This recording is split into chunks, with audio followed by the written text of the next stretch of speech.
आज के वीडियो में हम लोग भारत के एक ऐसी नदी के बारे में जानेंगे जो नदी भारत का हृदय कहलाने वाले राज्य मध्य प्रदेश में बहती है।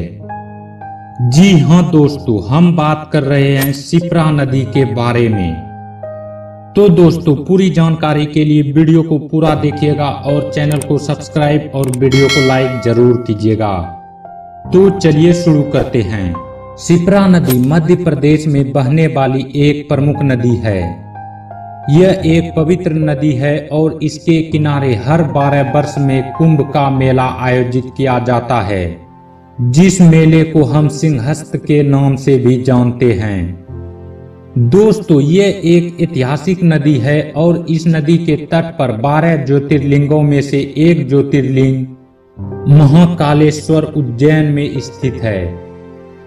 अगर दोस्तों हम लोग शिप्रा नदी के उद्गम स्थल की बात करें तो इस नदी का उद्गम मध्य प्रदेश के सबसे बड़े शहर इंदौर की काकड़ी बरडी नामक एक पहाड़ी से हुआ है।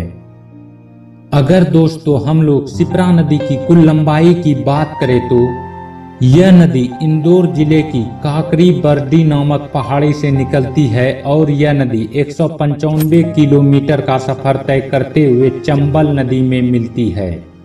यानी कि दोस्तों, चंबल नदी की एक प्रमुख सहायक नदी शिप्रा नदी है। अगर दोस्तों हम लोग शिप्रा नदी की सहायक नदियों की बात करें तो इसके अनेकों सहायक नदियां हैं, जिनका नाम खान नदी, गंभीर नदी, गांगी नदी, लूनी नदी और एने नदी है। अगर दोस्तों हम लोग शिप्रा नदी के किनारे बसे शहरों की बात करें तो यह नदी इंदौर जिले के काकड़ी बाड़ी नामक स्थान से निकलते हैं और देवास जिले में बहती हुई उज्जैन जिले में प्रवेश करती है।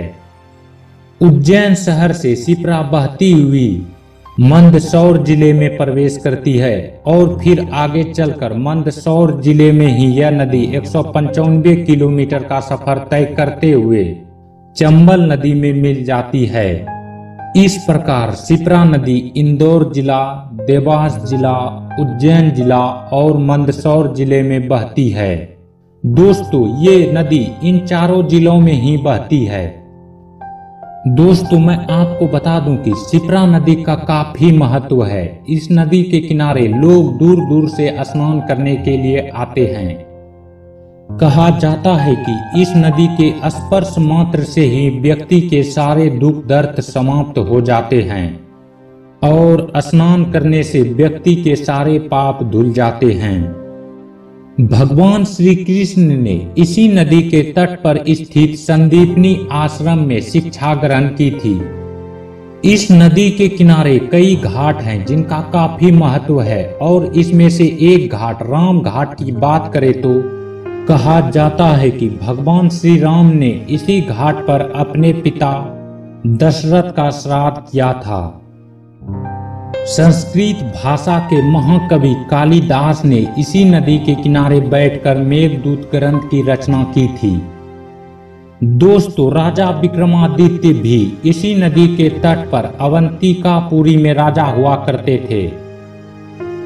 तो दोस्तों, आज के वीडियो में इतना ही।